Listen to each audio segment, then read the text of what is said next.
सर्व पत्रकार मित्र, बंधू भगिनी, माझ्या मायमाऊली, माझ्या बहिणी, माझे सगळे बांधव, उपस्थित राष्ट्रवादी काँग्रेस पक्षाचे सर्व कार्यकर्ते आणि माझ्या तरुण मित्रांनो, खरं तर जनसन्मान यात्रेचा दुसरा टप्पा मी आजपासून सुरू केला. अर्धा दिवस श्रीवर्धनला दिला होता, अर्धा दिवस चिपळूणला दिला. आणि या निमित्तानं ज्या प्रकारे चिपळूणच्या परिसरामध्ये आल्यानंतर माझ्या लाडक्या बहिणींनी, माझ्या बांधवांनी, माझ्या कार्यकर्त्यांनी, सरदारांच्या सर्व जीवाभावाच्या सहकार्यांनी आमचं स्वागत केलं, त्याबद्दल मी सर्वांना मनापासून धन्यवाद देतो, सर्वांचे मनापासून आभार मानतो. जनसन्मान यात्रेच्या मागचा उद्देश माझा असा आहे की अनेक वर्ष तुमच्यामुळं माझ्यासारख्या कार्यकर्त्याला, सुनीलजींना, शेखरजींना, अनेकांना लोकप्रतिनिधी म्हणून कामाची संधी मिळाली. आणि ती संधी मिळाल्यानंतर समाजाच्या करता काय योजना मिळाल्या, बऱ्याचशा योजना माझ्या शेवटच्या माणसापर्यंत, भगिनीपर्यंत, बांधवापर्यंत पोहोचल्या जात त्या सांगायच्या. गेले 5 वर्ष तुम्ही आम्हाला निवडून दिलेले आहे, 5 वर्षामध्ये काय केलं त्याची माहिती आम्ही तुम्हाला द्यायची. उद्याच्या काळामध्ये 5 वर्षाच्या करता आमचं काय विजन राहणार आहे ते आम्हाला सांगायचं. आम्ही कुठल्याही विरोधकांच्यावर टीका टिप्पणी करतात, काय करायचं कारण चालू, कारण आमचे काम, आमच्या योजना आणि उद्याच्या काळामध्ये या राज्याचा सर्वांगीण विकास करत असताना कोकण सहित संपूर्ण महाराष्ट्राला आपण काय काय देणार आहोत हे सांगण्याच्या करता ही जनसन्मान यात्रा. या यात्रेच्या सभेच्या निमित्तानं आपण सगळेजण आला, आपला मनपूर्वक स्वागत. आपल्या सर्वांचा कुलदैवत बहिणी भवानी देवीच्या चरणी नतमस्तक होतो. श्री क्षेत्र मालेश्वर, टिकलेश्वर, गांधारेश्वराला वंदन करतो. शिवशाहू फुले आंबेडकरांना अभिवादन करतो. आमच्या स्वर्गीय गोविंदराव निकम साहेबांना भावपूर्ण श्रद्धांजली देखील अर्पण करतो. त्या महान व्यक्तींनी आपल्याला एक दिशा दिली. इथं शिवशाहू फुले आंबेडकरांचे फोटो लावले, आम्ही तिथं नतमस्तक झालो.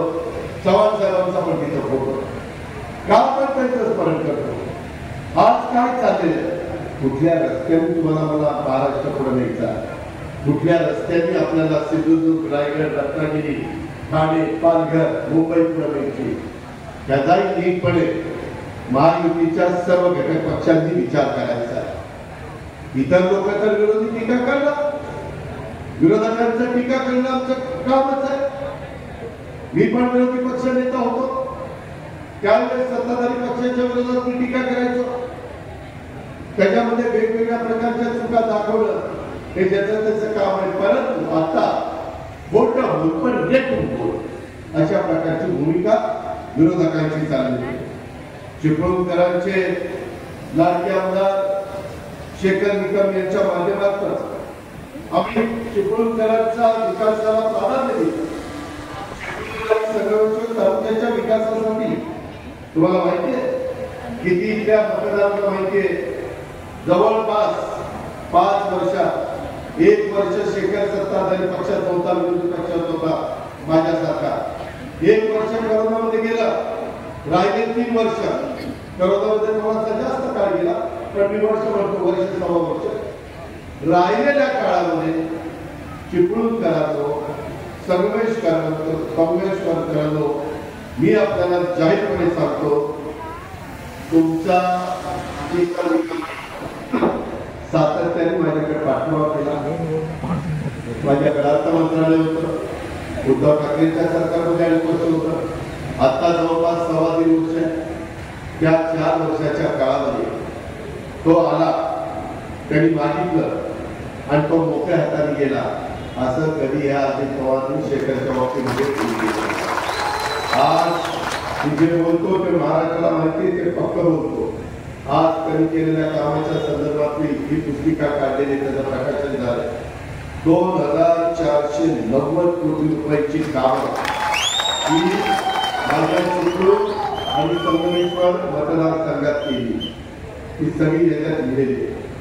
यामध्ये आजपर्यंत मला मागच्या आमदारांच्या पुराणावर टीका टिप्पणी करायची नाही. पण आजपर्यंत जेवढे आमदार झाले त्यांचा आम्हाला आदर आहे, कारण आपलं सर्वांचं त्यांनी प्रतिनिधित्व केलेलं आहे. परंतु त्या सगळ्या आमदारांच्या मध्ये कोरोनाचा 5 वर्षाचा काळ असताना देखील 1 वर्ष विरोधी पक्षामध्ये राहून देखील जर कुणाच्या कारकिर्दीमध्ये सगळ्यात जास्त कामं झाली असेल तर हा पट्या शेखर भोईरकर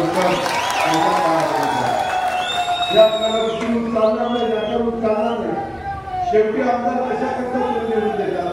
तुमचा सर्वांनी विकास करण्याच्या करता, तुमचे प्रश्न सोडवण्याच्या करता.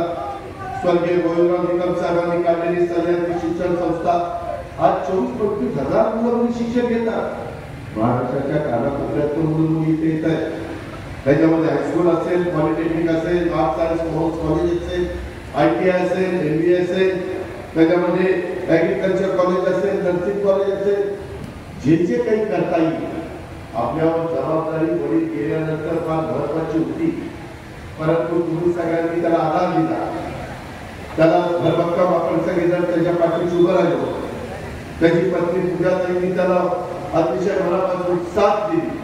तुम्ही चिपळूण केला साथ दिली, सह्याद्री शिक्षण संस्थेच्या सगळ्या सहकार्यांनी साथ दिली आणि त्यामुळं शेखरात इथपर्यंत पोहोचलेला. आज शिक्षणाचा अतिशय उत्तम पद्धतीचं कार्य, प्रत्येकाला इथं ज्ञान देण्याचं काम, प्रत्येकाच्या आयुष्यामध्ये त्याच्यामध्ये कसं त्याला स्वतःच्या पायावर उभं राहता येईल याबद्दलचं काम त्या ठिकाणी शेखर चालले. एवढ्या कार्यक्रमाला प्रत्येक पावसाळ्यामध्ये माझं चिपळूण पाण्यामध्ये त्या ठिकाणी जायचं. सतत मला तो सांगायचे की दादा हे कधी थांबणार? त्याच्यामध्ये महापुरानंतर माझं चिपळूण कधीतरी महापूर आलाय परंतु चिपळूण मध्ये पाणी शिरलं नाही, लोकांचं नुकसान झालं नाही, असं काहीतरी करा. वशिष्ठ नदीचा गाळ तुम्ही काढा. जलसंपदा विभागाची संपूर्ण राज्यातील यंत्रणा आम्ही त्या नदीमध्ये उतरू. ही जलसंपदा कसं बघितलं तुम्ही? सरकारने बघितलं, देवेंद्र फडणवीसांनी बघितलं. मी मागच्या काळामध्ये KRDC, NKVC, GMRDC, TIDC आणि या महामंडळामध्ये वेगवेगळी मस्करी घेतली. ती मला माहिती होत. आजची मस्करी त्याला लावली. डिझेल पेट्रोलला किती पैसे दिले? पहिले 10 कोटी रुपये दिले, कमी पडले, पुन्हा 5 कोटी रुपये दिले, 15 कोटी रुपयाचा डिझेल खर्च झाला. याचा अर्थ काम किती झालं? तो सगळा काळ वर्षानुवर्ष पिढ्या छत्रपती शिवाजी महाराजांच्या काळापासून ही वशिष्ठ नदी वाहती त्याच्या आधीपासून जसं जग अस्तित्वात आलं तसं. परंतु नंतरच्या काळामध्ये गाव साठत गेला आणि पाण्याचं वाहन क्षमता कमी झाली. जे पाणी जोरात समुद्राला जायला पाहिजे ते त्या ठिकाणी अडथळा आला आणि म्हणून तो गाळ आपण काढण्याचं काम केलं आणि त्याला 15 कोटी शेखरच्या मुलं मिळाले. आतापर्यंत जे जे माहिती ते दिलं. मग इथले धरणं असतील, इथले पाझर तलाव असेल, चिपळूण शहराची 154 कोटीची ग्रॅव्हिटीची पिण्याच्या पाण्याची योजना असेल. 154 कोटी कशा म्हणतात? आज ते आपण केलं का? तर तुमचं शेखर प्रतिनिधित्व करत होता. माझ्या चिपळूणचा प्रश्न सुटला पाहिजे, माझ्या त्या ठिकाणी संगमेश्वरचा प्रश्न त्या ठिकाणी सुटला पाहिजे. अशा प्रकारची भूमिका ही आम्ही सगळ्यांनी त्या बाबतीमध्ये स्वीकारली आणि त्याच्यातून तिवरे धरण मधीकडे ते तिवरे धरण कुठलं अधिकाऱ्यांच्या काय झालं म्हणजे टेकड्याने फोडलं. तुमच्या टेकडा धरण फोडलं, टेकडा धरण फोडायला लागले तर आपलं बरंच टिकायचं. काय झालं काय एवढं वाढतं धरण असतं टेकड्याने फोडलं. काही पण अधिकारी सांगतात हरकत नाही, त्याची चौकशी केली. तिथं राजवाडी धरण पूर्ण मागणीचं काम, गॅबियन वॉलचं काम, शहरामध्ये नदीकाठी संरक्षण भिंत उभी करण्याचं काम, रस्ते असू द्यात, पूल असू द्यात, त्याच्याकरता मोठ्या प्रमाणावर निधी देण्याचं काम, अजूनही काही कामाचे प्रस्ताव प्रलंबित आहे. परंतु तेही मार्गी लागतील. मी राज्याचा अर्थमंत्री म्हणून, राज्याचा उपमुख्यमंत्री म्हणून एक राष्ट्रवादी काँग्रेस पक्षाचा कार्यकर्ता तुम्हाला माझ्या मायबाबींना माझ्या बांधवांना सगळ्यांना शब्द देतो. मी शब्दाचा पक्का आहे. माझ्या महाराष्ट्राला माहिती आहे जे दादा एखादा वादा करत नाही केला तर तो वादा निश्चितपणे निभावतो, अर्धवट सोडत नाही.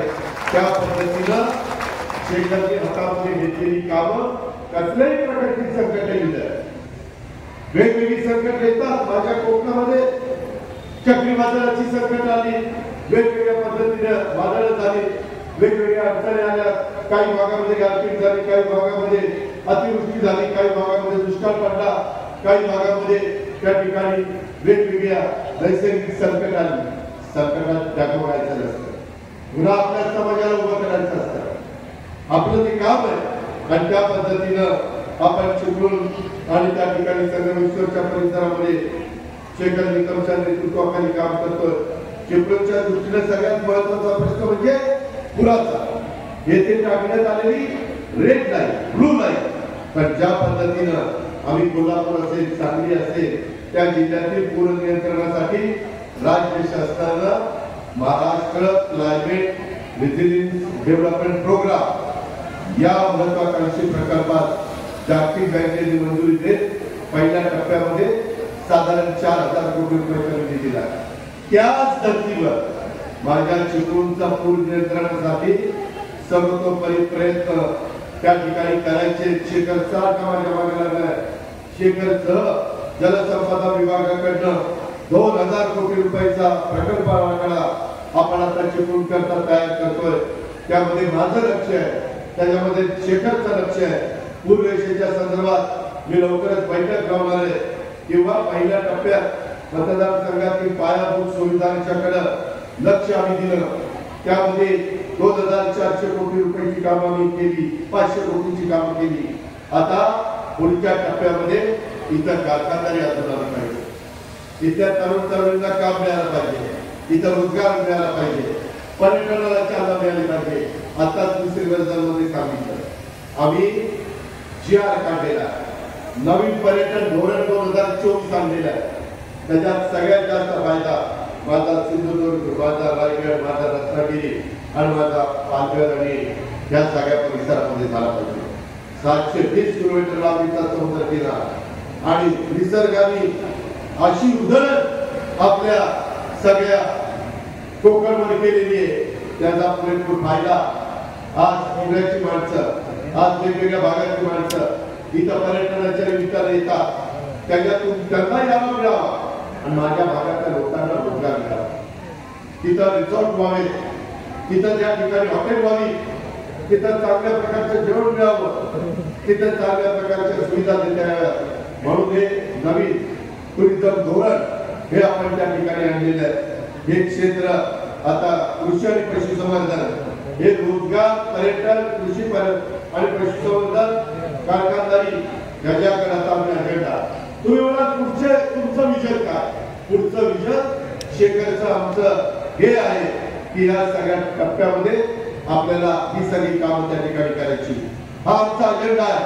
मंजूर झालेले नवीन धरणं, दुरुस्त होणारे लहान पाझर तलाव हे सर्व झाले. तेथील पाण्याचा प्रश्न मिटेल. कृषीपूरक उद्योगधंद्याला देखील उद्योगाला त्याच्यात चालना मिळणार आहे. अशा पद्धतीचं आपलं काम घाबरू नका. खूप काही आपल्याला त्या ठिकाणी करायचंय. चिपळूणची ट्रॅफिक समस्या दूर करण्याच्या करता पेठमाप मुरादपूर पूल बांधण्याच्या करता 18 कोटी रुपये मंजूर केले. पुराची कामं करत असताना अडचणी येतात. मधी काळ आला होता पण वेळ आली नव्हती. त्यामुळं हा पट्ट्यानं आपले काही कार्यकर्ते वाचले झाले की नाही. 5-10 सेकंद आता मी इकडे तिकडे झालं असतं तर होत्याच नव्हतं झालं असतं. परंतु कुठंतरी आपल्याला गोविंदराव निकम साहेबांचे आशीर्वाद आहे, आपल्याला कुलदैवत भैरी भगवानच्या देवीचे आशीर्वाद आहे. त्याच्यामध्ये श्री क्षेत्र मालेश्वर असेल, मार्लेश्वर असेल, तिकडेश्वर असेल, गंधारेश्वर असेल, त्यांचे आशीर्वाद आहे. आणि शेखरचं काम एवढ्या समाजाला, एवढ्या लोकांना एक आधार देण्याचं काम, रात्रंदिवस त्यांचे प्रश्न सोडवण्याचं काम ते करतो. त्याच्यावर काळ आला होता, वेळ आली नव्हती. वर्षाला वाटतं नाही अजून याला ठेवलं पाहिजे इतक्या लोक त्याच्यावर तो आणि बाकीचं वाचते ते खरं आहे, ते खरं आहे, ते खरं आहे. नाकारता येत नाही. त्याच्यामध्ये इथून पुढं चिपळूण शहरातले रस्ते असतील, खेळाचे मैदान असतील, प्राचीन तलाव असतील, वाहनतळ, गटार व्यवस्था आदींच्या करता 350 कोटी रुपयाच्या कामाला पण मंजुरी दिलेली आहे. कोणकेवाडी प्रकल्पाच्या हाती नागरी सुविधा उभारण्यात बहुतांशी कामं आता पूर्णत्वाला आलेली आहे. कराड चिपळूण राष्ट्रीय महामार्गाची प्रलंबित कामं त्यांच्या दुरुस्तीच्या कामाचा वेग देण्यात आलेला आहे. कोकण आणि माझा पश्चिम महाराष्ट्र याला जोडणारा चिपळूण कराड रेल्वे मार्ग या प्रकल्पाला गती देण्याच्या करता देखील आपलं शासन सकारात्मक आहे. काळजी करू नका, आम्ही त्याच्यामध्ये लक्ष ठेवलं. मित्रांनो, सगळी सोंगा करता येतात, पैशाचं सोंग करता येत नाही. माझ्या भाई बसल्या, माझ्या बहिणी बसल्यात, माझ्या मुली बसल्या, सगळ्यांनी चेष्टा केली आमची. अरे कसली लाडकी बाई, अशा लोक पैसे कोणी देत असतं का? आम्ही दिले 3000 रुपये. किती बहिणींच्या अकाउंटला आले? हात वर करा बहिणीनो. हो का? एवढ्यांचे आले. तुम्ही तक्करे राहिलेल्या बहिणींना पण ज्यांचा 2.5 लाखाच्या आतमध्ये उत्पन्न त्यांना देणार. आधी ती तक्करेकडे डिपार्टमेंट आहे, आपली मुलगी आहे, तिला सांगितलं आधी ती काळजी करू नको. जे काही आपल्या बहिणी राहिल्या, माय भाऊनी राहिल्या, मुली राहिल्या, त्या 21 ते 65 वयोगटातल्या त्यांना आपल्याला मदत करायची, आपल्याला त्यांना सबल करायचं, सक्षम करायचं. आताच मला पूजा ताई सांगत होत्या, दादा एक बहीण आली, मला 3000 रुपये मिळाले. मला बीपीच्या गोळ्या होत्या, बीपीच्या गोळ्या घ्यायला पैसे नव्हते. मी त्या 1500च्या बीपीच्या गोळ्या आणल्या आणि माझं आरोग्य चांगलं करण्याचा प्रयत्न मदत झाली नाही. अरे गोरगरिबांना आम्ही मदत करतो. मोठ्यांची मुलं सोन्याचा चमचा तोंडात घेऊन आलेली ही चेष्टा करतात. काँग्रेस मला म्हणतात आम्ही बंद करू. काय तुमच्या बापाच्या घरचं बंद करायला जनतेचा पैसा? मला बाप काढायचा नव्हता, तुमच्या वडिलांच्या घरचं याचा विचार करा. ही काय पद्धत आहे? अरे आम्ही देतो, तुम्ही इतक्या वर्ष राज्य सरकार, आम्ही पण मध्ये होतो, मी होतो, तक्करे होते, परंतु त्यावेळेस आम्हाला नाही जमलं. यावेळेस 10 वर्षाचा अनुभव होता अर्थसंकल्प सादर करायचा. काय माझ्या बायकोलीला जिला कुणी घरामध्ये तिच्याकरता पैसा देतात, तिच्या कुटुंबाकरता देतात, तिला काहीतरी अपेक्षा असते ना. चिपळूणच्या बाजारामध्ये जाऊन काहीतरी घ्यावं, काहीतरी माझ्याकरता खर्च करावं.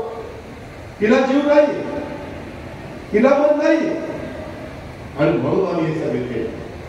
आज मी महाराष्ट्रामध्ये जनसन्मान यात्रेच्या निमित्तानं फिरतो.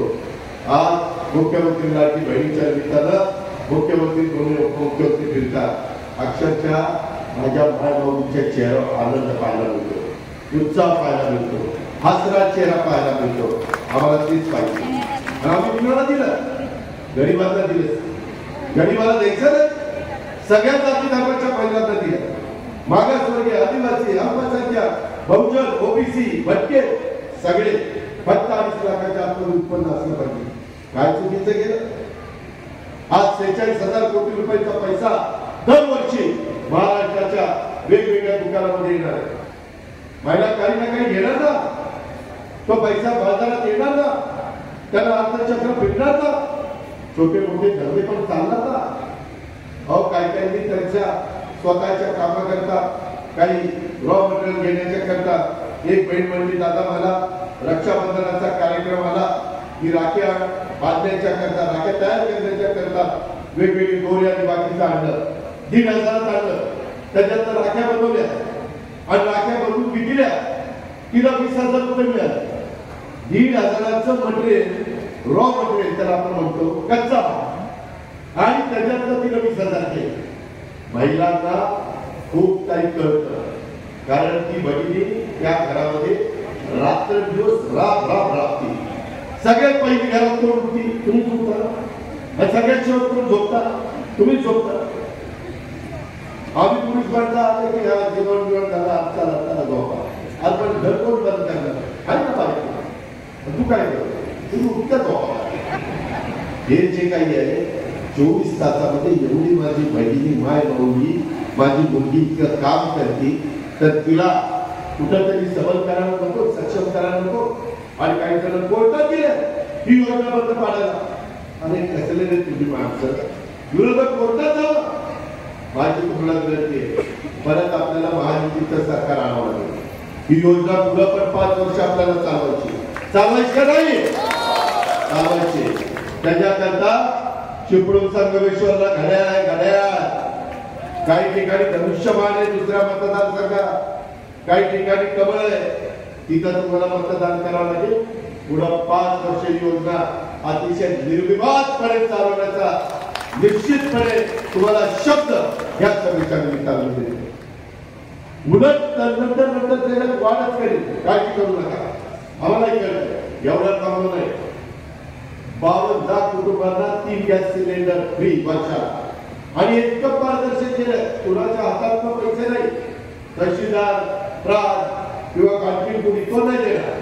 आमदार खासदार नाही देणार. डायरेक्ट तुमचं लिंक कशाशी, आधार कार्डची लिंक. आणि ते आधार कार्डची लिंक असताना डायरेक्ट तुमच्या अकाउंटला पैसे. मध्ये कुठेही गळती नाही, फिरती नाही. तुमचे पैसे तुम्हाला कधी काढायचे तुम्ही ठरायचे. काहीतरी म्हणाले पैसे आले 3000 रुपये जुलै ऑगस्टचे दिले. काही म्हणजे काळा परत घेतली, परत घेतली. अरे भाऊ बिगेची बहिणींनी रक्षाबंधन केलेले राखी बांधण्याची ओवाळणी पुढे परत घेते का? अरे आज शिवशाहू फुले आंबेडकरांचा महाराष्ट्र आहे. तुम्ही काही बंद नाही करता. मध्ये देखील लोकसभेच्या निवडणुकीच्या निमित्तानं असं सांगितलं संविधान बदलणार, संविधान बदलणार, संविधान बदलणार. अरे संविधानाच्या पुढे मी नतमस्तक होतो, संविधानाचा आदर करतो. आणि पुन्हा खोटं सांगितलं.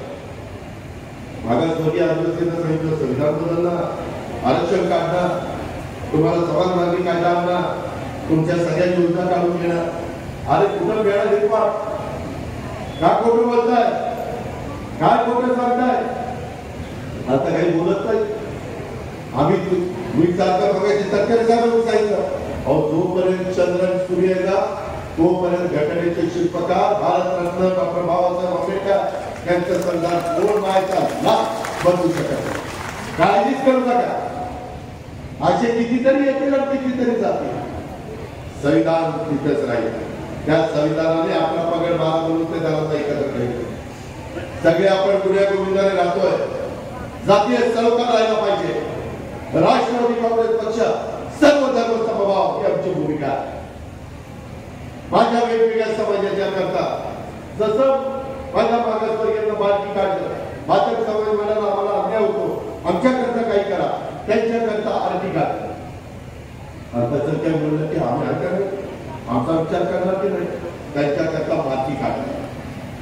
काढलं की नाही, या सरकारमध्ये माती काढलं. 1000 कोटी रुपये भागभांडवल आपल्या मौलाना आझाद महामंडळाला दिला. 600 कोटी रुपये सरकारची गॅरंटी दिली. माझ्या ब्राह्मण समाजाच्या करता अमृत काढलं, बहुजन समाजाच्या करता साठी काढलं, ओबीसी समाजाच्या करता महाज्योती काढलं. कुठल्याही घटकाला आणि आदिवासी समाजाच्या करता काळजी काढलं. सगळ्या घटकाला बरोबर घेऊन गेलं पाहिजे. आज देखील दफन मुलीला इथं आमच्या असणाऱ्या वेगवेगळ्या शादीखान्याला अशा पद्धतीनं वेगवेगळ्या निधी देण्याचं काम आम्ही करतो. काही जण चुकीचं वागतायत. मी त्यांना निर्वाणीचा इशारा दिला, असं चालणार नाही. कुठल्याही जातीनं, कुठल्याही धर्माने, कुठल्याही पद्धतीने एकमेकाचा अनादर करायला शिकवलेलं नाही. शिवाजी महाराजांच्या काळामध्ये सगळ्या 18 पगड जाती बाळगुरुदारांना योग्य पद्धतीचा न्याय मिळत होता आणि त्यांच्याच विचाराचं हे राज्य आहे. त्याच्यामुळं काही जण बोलता कुठल्याही प्रकारची भाषा जी वापरली नाही पाहिजे अशा प्रकारची भाषा वापरतात. अरे चव्हाण साहेबांनी तुमची संस्कृत महाराष्ट्राची शिकवण दिली आणि तुम्ही असली भाषा वापरताय, हे आम्ही कापून घेणार. महायुती म्हणून आज आम्ही त्या सरकारमध्ये आहे, पण त्यामध्ये चुकेल त्याला शासन तो कुठल्याही जाती धर्माचा असतो. जर तुम्ही आमच्या मायबाबूवर, आमच्या मुलीवर, आमच्या बहिणीवर अन्याय केला तर त्याला डायरेक्ट जेल, जन्मठेप किंवा फाशीची शिक्षा ही असली नराधम नकोय, ही विकृती नकोय. नालायक माणसं. अरे शिवाजी महाराजांनी सुभेदाराची कारवाईची तू त्याचं काय वर्णन दिलं आणि त्यांना परत पाठवलं. त्याचा कुठेतरी विचार करा. आपण महाराजांचं आता दर्शन घेतलं त्याच्या आधी आपण तिथं जाऊन बाबासाहेब आंबेडकरांच्या पुढे नतमस्तक झालो. नुसतं नतमस्तक व्हायचं नसतं, त्यांचा विचार हा डोक्यात ठेवून पुढे चालायचा असतात. ही राष्ट्रवादी काँग्रेस पक्षाची भूमिका आहे. आणि म्हणून माझी आपल्याला सगळ्यांना विनंती आहे की चिपळूणमध्ये अनेक कामं आज शेखर निकमच्या नेतृत्वाखाली राष्ट्रवादी काँग्रेस पक्ष आणि महायुतीचं सरकार त्या ठिकाणी करत आहे. वेगवेगळ्या पद्धतीनं नगर परिषदेचे इमारतीचं काम असो, सांडपाणी प्रक्रिया प्रकल्प असो, भाजी मंडई असो, शॉपिंग सेंटर निर्मिती असो, यासारख्या प्रकल्पांना देखील या पुढच्या काळात मंजुरी देण्याच्या करता, भरीव निधी देण्याच्या करता आम्ही त्या ठिकाणी कटिबद्ध आहोत. आज इथे एक चांगल्या पद्धतीनं शिवाजी महाराजांचा पुतळा आणि मावळे एक चांगला स्पॉट निर्माण झाला की नाही झाला. असे स्पॉट आपल्याला निर्माण करायचे. मधी ते तिवरे धरण कुठलं मी बघायची सांगितलं, त्याच्यामध्ये दादर, अकले, नांदेडचे या गावाचं पाणी गेले पूल बांधण्यासाठी विशेष बाब म्हणून हा माझ्या मागे लागला 9 कोटी रुपये त्या ठिकाणी घेतले. दुर्गतग्रस्त झालेल्या तिवरे नवपाट बंधारे योजनेची पुनर्स्थापना करण्याकरता 62 कोटी 74 लाख रुपयाच्या कामाला मंजुरी दिली. कशाला म्हणतात 62 कोटी? या बेलवार बांधण्याच्या करता 11 कोटींचा निधी त्या ठिकाणी दिला. या वेगवेगळी कामं अशी आपण त्या बाबतीमध्ये करतोय. इथून पुढे माझ्या वशिष्ठ नदीचा पण गाळ काढण्याच्या करता नलावडा बंधारा इतर संरक्षण भिंत बांधण्याच्या करता 20 कोटी रुपये दिले आणि पुनर्वसित गावठाणामध्ये नागरी सुविधा उभारण्याकरता विविध कामाच्या करता 45 कोटी रुपयाचा निधी दिला. अशाच पद्धतीने आपल्याला काम करायचं. कुणी येतील, कुणी जातील, काही सांगतील तसं नाही. स्वतः आपला शेखर इथला आहे. शेखरचा जे काही संस्कार झाले ते इथं झालेले. तुम्ही त्याला त्या ठिकाणी भावाच्या नात्याने, तुम्ही त्याला मुलाच्या नात्याने आधार देण्याचं काम त्या बाबतीमध्ये केलं पाहिजे. एकंदरीतच त्या माझ्या कोकणचा सर्वांगीण विकास करण्याच्या करता आणि वेगवेगळ्या प्रकारच्या योजना, माझ्या शेतकऱ्यांना मोफत वीज देण्याची योजना, आमच्या मुला मुलींना वेगवेगळ्या प्रकारे कार्य प्रशिक्षण देण्याची योजना, दुधाला 5 रुपये अनुदान देण्याची योजना, वारकरी समाजाच्या दिंड्यांना अनुदान देण्याची योजना, मुख्यमंत्री वयोश्री योजना, महात्मा फुले जन आरोग्य योजना, अशा कितीतरी योजना. माझ्या गरीब घरातल्या मुलींना कॉलेजच्या शिक्षणाला पैसे नसतात, त्याबद्दल आम्ही योजना आणलेली. शेखर बोलत असताना सांगितलं जसं गरिबांच्या मुलींना शिक्षण मिळालं पाहिजे तसं गरिबांच्या घरातल्या मुलांना पण मिळालं पाहिजे. त्याही करता उद्या आमचं सरकार आल्यानंतर त्याही गोष्टीचा विचार मी निश्चितपणे करेन. याबद्दलची पण ग्वाही मी आपल्याला सगळ्यांना त्या सभेच्या निमित्तानं देतो. महाराष्ट्रवादी हेल्पलाईन ही आमची हेल्पलाईन आहे. तिचा नंबर 98 61 71 71 71 आहे. राष्ट्रवादी काँग्रेस पक्षाची ही महाराष्ट्रवादी हेल्पलाईन क्रमांक आपण फिरवला तर तुम्हाला वेगवेगळ्या अडचणीला आम्ही उत्तर देऊ शकतो, मार्ग त्या ठिकाणी काढू शकतो. महाराष्ट्र हे लोककल्याणकारी राज्य आहे. त्या लोककल्याणकारी राज्यामध्ये फक्त रस्ते, पूल, प्रशासकीय इमारत, दळणवळण एवढंच उभं करणं महत्वाचं नाही, तर जनतेच्या हिताच्या, त्यांच्या प्रगतीला प्रोत्साहन देणाऱ्या लोककल्याणकारी योजना राबवणं हे देखील गरजेचं आहे.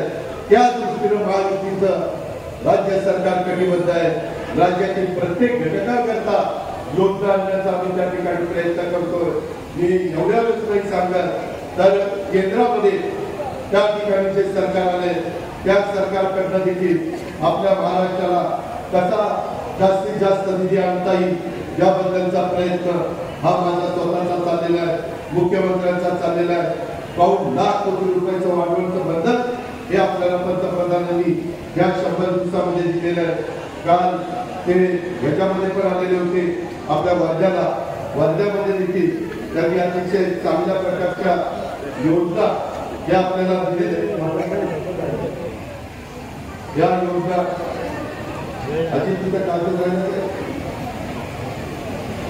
संपूर्ण देशामध्ये विश्वकर्मा योजना सध्या राबवली जाते. यामध्ये अनेक कारागिरांना स्वतःचा उद्योग व्यवसाय उभा करण्यात येतो. त्याच्यामध्ये गुरव असतील, लिंगायत असतील, नाभिक असतील, रामोशी, वडार, कोळी अनेक जाती धर्माचे जे कलावंत आहेत त्यांना मदत करण्याचं, लाखो कारागिरांना आपण ओळखपत्र देण्याचं काम त्या ठिकाणी केलेले. कौशल्य प्रमाणपत्र आणि कर्जाचं वाटप हे देखील आपण त्याच्यात करतो. युवकांना जर्मनीमध्ये पाठवण्याच्या करता देखील राज्य सरकारने सामंजस्य करार केलेला आहे. अशा पद्धतीनं कितीतरी चांगल्या योजना आमच्या महिलांना लखपती करण्याची योजना. देशामध्ये 3 कोटी महिलांना लखपती केले जाणार आहे. त्याच्यातल्या 50 लाख महिला आपल्या महाराष्ट्रातल्या करण्याचा निर्णय आम्ही घेतलेला आहे. BC द्वारे वंदे भारत ट्रेनला देखील आपण मोठ्या प्रमाणावर निधी त्या ठिकाणी केंद्र सरकार देतोय. रेवस ते रेड्डी हा रस्ता देखील करोडो रुपयाचा आम्ही त्या ठिकाणी करतोय. त्याच्यातून पर्यटन वाढावं, रोजगार मिळावा, त्याच्यातून माझा कोकणचा कायापालट व्हावा. या पद्धतीच्या या सगळ्या योजना आहेत. त्याचा पुरेपूर फायदा घ्या. शेखर निकम सारखा एक घराचा कार्यकर्ता, एक घरबंदरी कार्यकर्ता, जीवाचं रान करणारा कार्यकर्ता, माझा चिपळूण आणि माझा संगमेश्वरचा सर्वांगीण विकास झाला पाहिजे. सगळ्या जाती धर्माच्या लोकांना न्याय मिळाला पाहिजे. अशा प्रकारची भूमिका अल्पसंख्याकांच्या सहित त्यांची स्वतःची असते आणि त्याबद्दल आपण काळजी करू नका. आम्ही सर्वांना न्याय देण्याची भूमिका सरकारमध्ये असताना घेऊ. कुठल्याही घटकावर, कुठल्याही समाजावर अन्याय होऊ देणार नाही. हाही शब्द या जाहीर सभेच्या निमित्तानं माझ्या मायबाऊनी आणि बहिणी आणि मुलींच्या साक्षीनं त्या निमित्तानं देतो. आणि उद्याच्या काळामध्ये जो काही महायुतीचा उमेदवार आम्ही देऊ या चिपळूण आणि संगमेश्वर मधनं त्याला घड्याळाचं चिन्ह घेऊन आम्ही देणार आहोत. त्याला प्रचंड मताधिक्याने आपण विजयी करा. राहिलेली सगळी कामं करण्याच्या खात्री आणि शब्द आज अजित पवार आज कोकणमध्ये येऊन, आज रत्नागिरीमध्ये, चिपळूणमध्ये तुम्हाला सगळ्यांना देतो. तुम्ही तुमचं काम करा. पुढचं काम करण्याची जबाबदारी माझी. त्याच्यात मी तसूभर देखील कमी पडणार नाही ही खात्री देतो आणि आपल्या सगळ्यांची रजा घेतो. जय हिंद, जय महाराष्ट्र, जय राष्ट्र.